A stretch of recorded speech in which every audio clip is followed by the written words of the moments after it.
আসসালামু আলাইকুম গাইস, কেমন আছেন সবাই? আশা করি ভালোই আছেন। তো গত কয়েকদিন আগে স্যামসাং এর পক্ষ থেকে লঞ্চ হয়ে গেল বাংলাদেশে গ্যালাক্সি M10 এবং M20। তো বাংলাদেশের বাজারে সেগুলো প্রাইজিং এর ক্ষেত্রে এবং তাদের কিছু কম্পারিজন এবং এটা কিনা উচিত হবে কিনা সেগুলো নিয়ে কিছু ডিসকাশন রয়েছে এই ভিডিওতে। তো ভিডিওটি প্রথম থেকে শেষ পর্যন্ত দেখুন, তাহলেই বুঝতে পারবেন যে আপনাদের এটা কিনাটা টাকার উপর সাশ্রয়ী হবে কি হবে না, মানে জাস্টিফাই করবে কি করবে না। তো সেই জন্য পুরো ভিডিওটা দেখুন। প্রথমে আসছি গ্যালাক্সির পক্ষ থেকে আসা M10টি লঞ্চ হয়েছে গত কয়েক সপ্তাহ আগে অনলাইনে, যেটি পিকাবো এবং রবি শপ এবং অন্যান্য অনলাইন শপগুলোতে আপনারা এই ফোনটি পেয়ে যাবেন। ফোনটির স্পেসিফিকেশন হলো আপনারা ফোনটিতে পাচ্ছেন 8.1 অডিও, যেটা আপনি কয়েক মাস পরে আপনারা অ্যান্ড্রয়েড 9 পাইতে আপডেট দিতে পারবেন। যেটা চিপসেট হচ্ছে Exynos 7870 অক্টাকোর প্রসেসর, স্যামসাং এর Exynos 7 সিরিজের। ডিসপ্লে পাচ্ছেন আপনারা 6.22 ইঞ্চের একটি টিএফটি ডিসপ্লে, যেটার রেজুলেশন হচ্ছে 720 বাই 1500, যেটা আপনারা পাচ্ছেন 19:9 এক্সপেক্ট রেশিওর একটি ডিসপ্লে। মানে টোটাল আপনারা এখানে 82 থেকে 83% ডিসপ্লে পাচ্ছেন, একটি ইনফিনিটি ভি ডিসপ্লে পাচ্ছেন এই ক্ষেত্রে। তো এখানে আপনারা র্যাম ভেরিয়েন্ট বাংলাদেশে পাচ্ছেন দুটি, একটি হচ্ছে 2GB, একটি হচ্ছে 16GB। এবং ক্যামেরাতে আপনারা ব্যাকে পাচ্ছেন ডাবল ডুয়েল ক্যামেরা, যেটাতে একটি হচ্ছে 13 মেগাপিক্সেলের f1.9 অ্যাপারচারের এবং আরেকটি পাচ্ছেন 5 মেগাপিক্সেল f2.2 অ্যাপারচারের। একটি হচ্ছে আপনাদের নর্মাল ক্যামেরা এবং আরেকটি হচ্ছে আপনাদের আলট্রা ওয়াইড ক্যামেরার জন্য। ফ্রন্টে পাচ্ছেন আপনারা 5 মেগাপিক্সেল f2.0 এর একটি ক্যামেরা। ব্যাটারিতে আপনারা পাচ্ছেন নন রিমুভেবল লিথিয়াম আয়নের আপনারা 3400 mAh এর একটি ব্যাটারি পাচ্ছেন। তো এখন আসি ওভারঅল ফোনটির কথা। তো ফোনটিতে যদি আপনারা নতুন অ্যান্ড্রয়েড ইউজার হতে চান, মানে যারা বাজেট খুবই কম 10,000 মধ্যে কিনতে চান, তাহলে তাদের জন্য এই ফোনটি সাজেস্ট করা যায়। যেহেতু আপনার এই ফোনটি বাংলাদেশে লঞ্চ হয়েছে 10,990 টাকা অনলাইনে আপনারা যদি কিনতে চান। তাছাড়া আপনারা যদি স্যামসাং এর কোনো শোরুম থেকে কিনতে চান তাহলে সেটা পড়বে 11,990 টাকা। তো এই ক্ষেত্রে সম্ভবত অনলাইনে কেনাটাই বেস্ট অপশন হয় আমার মতে।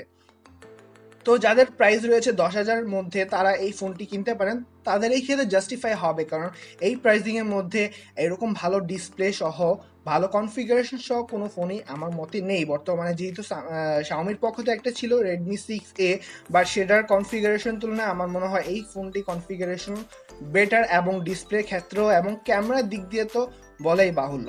তো আমার মনে হয় 10,000-এর মধ্যে যদি আপনারা কোনো ফোন কিনতে চান তাহলে এই ফোনটি বর্তমানে ক্ষেত্রে জাস্টিফাই করবে আপনাদের প্রাইসিং এ। তো নেক্সট ফোনটে যাওয়া যাক। নেক্সট ফোনটি হচ্ছে স্যামসাং এর পক্ষ থেকে লঞ্চ করা স্যামসাং গ্যালাক্সি M20। ফোনটি লঞ্চ হয়ে গেছে আরো কয়েক মাস আগে পুরো ওয়ার্ল্ড ওয়াইড, মানে ইন্ডিয়াতে লঞ্চ হয়েছে গ্লোবাল ভেরিয়েন্ট, বাট বাংলাদেশে লঞ্চ হয়েছে কয়েকদিন আগে। সেটা আপনারা বাজারে পাবেন নেক্সট 4 তারিখের মধ্যে, মানে মার্চের 4 তারিখের মধ্যে আপনারা এটি বাজারে পেয়ে যাবেন। অনলাইনে পিকাবো থেকে আপনারা ফোনটি কিনতে পারবেন। তাছাড়া এক সপ্তাহ বা 2 সপ্তাহের মধ্যে আপনারা স্যামসাং এর যে কোনো শোরুমে আপনারা এই ফোনটি পেয়ে যাবেন। তো ফোনটিতে আসি আপনাদের কনফিগারেশন ক্ষেত্রে। ফোনটিতে এটা তো পাচ্ছেন আপনারা অ্যান্ড্রয়েড 8.1 অডিও, কয়েক মাসের মধ্যে এটাও আপনারা অ্যান্ড্রয়েড 9 পায়ের আপডেট পেয়ে যাবেন।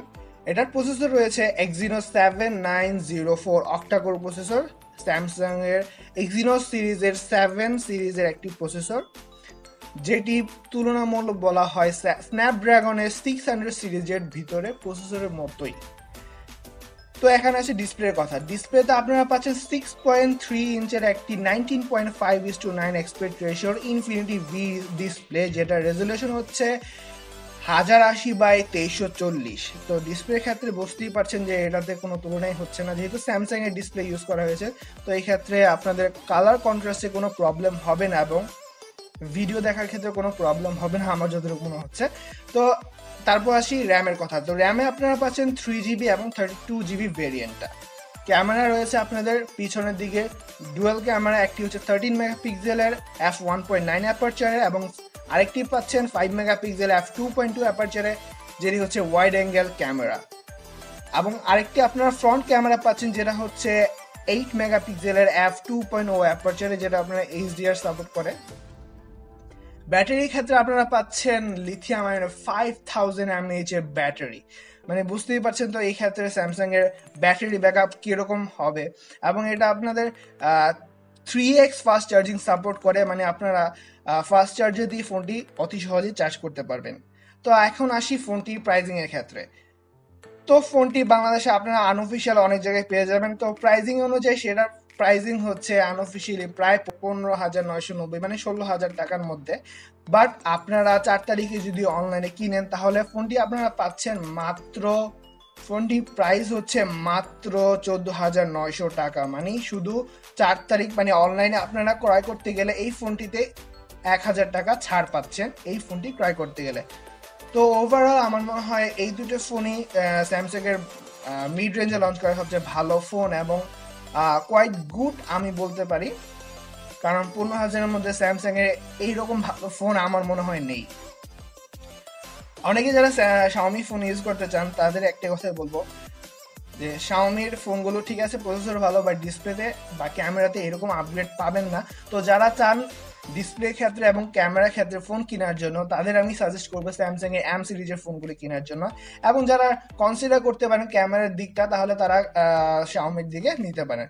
তো আশা করি ভিডিওটা ভালো লেগেছে, যদি ভালো লেগে থাকে অবশ্যই লাইক করবেন, কমেন্টে জানাবেন কিরকম লেগেছে, এবং যারা চ্যানেলটি নতুন দেখছেন অবশ্যই সাবস্ক্রাইব করে যাবেন, বেল আইকনে ক্লিক করে যাবেন যাতে আমি নতুন নতুন ভিডিও আপলোড দিলে আপনাদের কাছে নোটিফিকেশন সবার আগে চলে আসে। তো আজকের মতো এই পর্যন্তই, আসসালামু আলাইকুম।